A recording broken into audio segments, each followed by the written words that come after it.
Product not yet rated. For a long time we've been able to make buildings that look good. We've been able to make cars that look very real. The level of realism goes up and up and up. With previous kind of technologies that you'd use, like facial motion capture, we didn't really ever feel that we could pull that off. You could never really tell whether someone was lying or not. With this technology, what you see is what you get. I'm always happy to help the LAPD.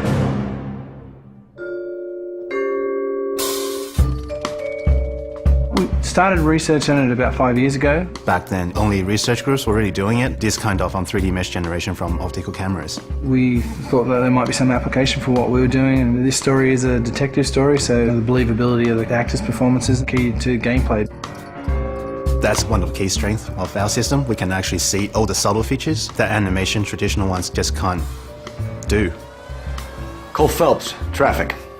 What have we got? It's really acting a scene in two parts. The motion capture and then the motion scanning.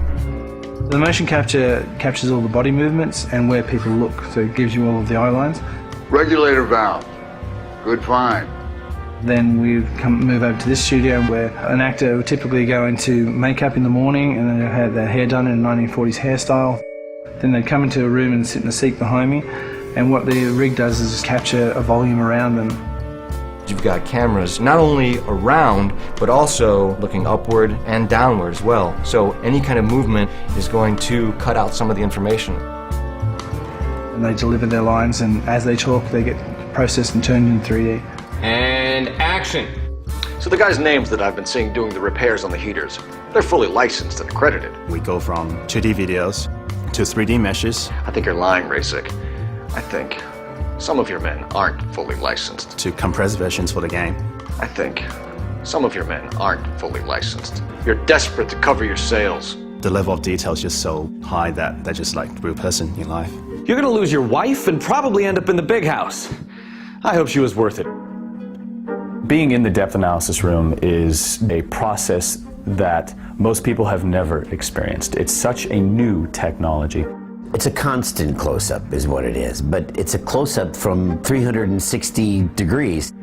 There's something pretty special about knowing that you will be recreated, but in another type of form. I saw myself today. Blow it off, Cole.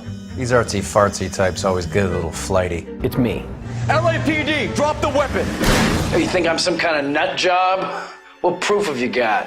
A big theme of this game is dishonesty and to detect when people are lying. You couldn't have done that in the past. Why are you lying to me, Varley?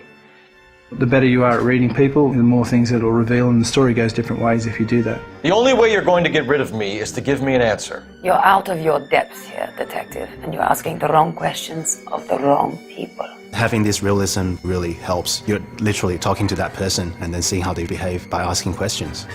Why did you kill Mrs. Terrellson? I have no recollection of the people I have killed. So what if I took a look around that car? You can't be accusing me of nothing. You've got the wrong guy.